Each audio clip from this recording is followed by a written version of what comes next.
today I'm going to talk about my fuel tank. Not the fuel tank in the van, but the fuel tank that comes with cheap Chinese diesel heaters you get off eBay. And if anyone's bought one of those heaters, they will recognise this fuel tank. Now I like to upgrade this fuel tank for a better one, well I consider a better one anyway. And today I'm going to tell you why, and we'll show you how as well, and also why I don't use the fuel tank in the van. So the main reason I changed these tanks is because the tank that comes with the kit, they recommend you make a hole around about here or around about here, depending on how you have the tank fitted. Now the problem is with this, or the problem I've got with this, is that if you have a fuel line at the bottom of your tank, if you have a problem with that, it's going to leak and you're going to end up with diesel all over the floor in your van. So that's why I don't use these, because they are prone to leak. They do leak, and that's why I always upgrade. And the tank I use for that is one of these, and these are readily available on eBay. There is a company on eBay that sell these. I will put a link in the description below because they are brilliant. And the reason I like to use these is because they fit absolutely perfect behind the rear wheel arch boxes. It's an absolute perfect fit. Some people say, why don't you just put one of these in one of these? But the problem is, if you make a hole in the top of this, poke that through, fair enough. There's no way you can get your hand in there to put the nut back on there to seal it. But if you do know a way of doing this, then please do leave a comment in the section below. I'd love to hear from you.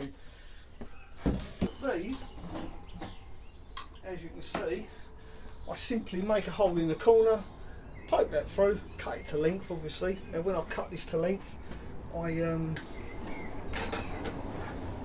cut it so it's about half an inch off the bottom of there, so that any residue, any water that happens to be in the fuel, or any bits and pieces, don't get sucked up the pipe. But the thing is, you can get your hand inside these, as you can see, right, so you can do the nut up on the other side once that's threaded through. And they do come with a nice little O-ring as well, so that simply threads on there like that. Brilliant. So our first job is to cut this pipe to length. This is the stand pipe. I'll just show you what it looks like close up. And these are available on eBay.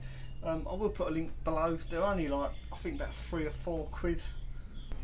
Now talking about eBay, now, I did say earlier that's where I get these tanks from. Now when you order these tanks on eBay, you must ask for these lids. As you can see, there's a vent there. There's a vent on the top there, and it's a one-way valve. Basically, it lets air travel in through that way. It won't let anything come out the other way. So don't worry, you're not going to spill diesel anywhere. It is a one-way valve. And the reason for this is because as the fuel level comes down the tank, if it's not vented, you'll end up with a vacuum inside the tank, and that will make your diesel heater pump sense there's a vacuum, and it will set up an error code. So that's why you must have a vented lid. Alright, so cut the pipe. So what I do is lay the pipe like that. It's quite simple really, it's so simple, and then just judge about 1/4 inch up from the bottom, pinch it with your finger, put that to one side, mark it with a pencil. Now to cut the pipe, I use one of these. It's a plumber's pipe cutter. I mean, you could use a hacksaw if you wanted. There you go, that's the cutter in place. Now all I've got to do is simply turn it around and round, tighten it as I go. I'm just twisting it on this, makes it a bit easier. There you go.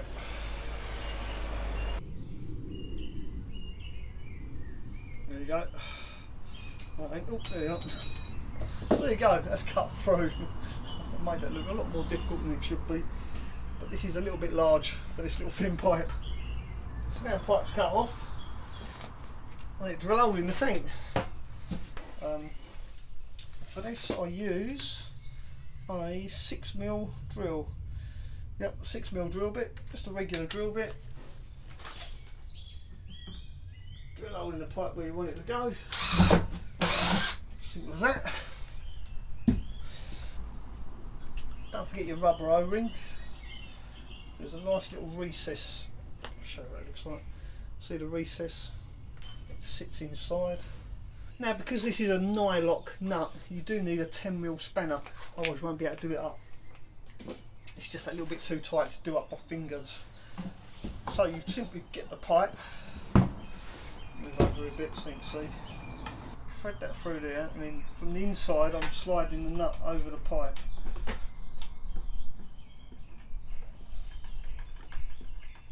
Do it up finger tight and get your spanner. So place the spanner over the nut on the inside. Sorry you can't see, not really much to see. And then simply hold it in place, turn this.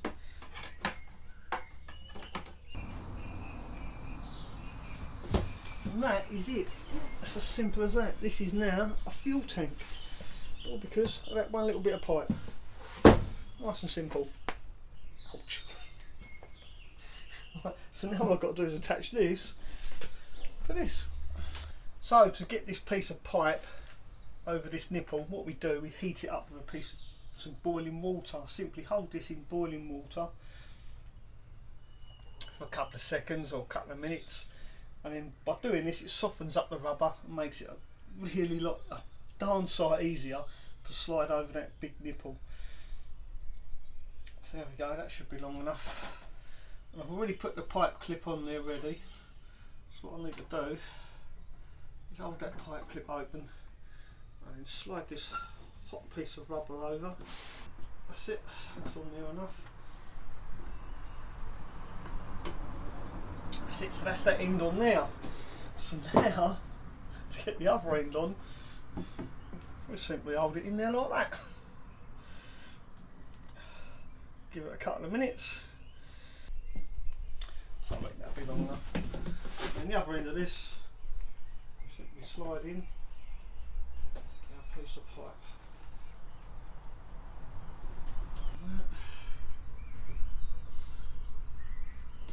Easy as that. There you go, job done. Right, I'll spin you around, show you exactly what it looks like. So this is what it ends up looking like. As you can see, a really neat job. The pipe just disappears into the wheel arch box, and the tank itself, look how perfect that fits in that, behind that wheel arch box. And what I'll do, I will put a little frame along here and around to hold that in place. Absolutely brilliant. Such a neat job. Well worth that extra couple of quid to fit that tank rather than the standard tank.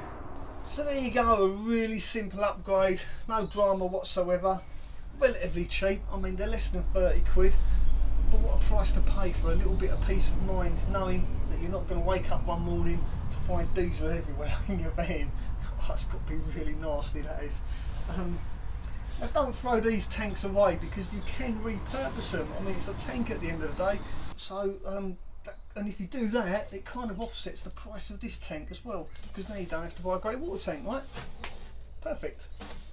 Now, a question I'll get asked quite a lot is, why not get one of these little standpipes, put it in the main fuel tank of the van, and just burn road diesel? Well, the simple answer to that is the cost of it. The cost of road fuel compared to red diesel, which is what I use, is half the price. It's a no-brainer.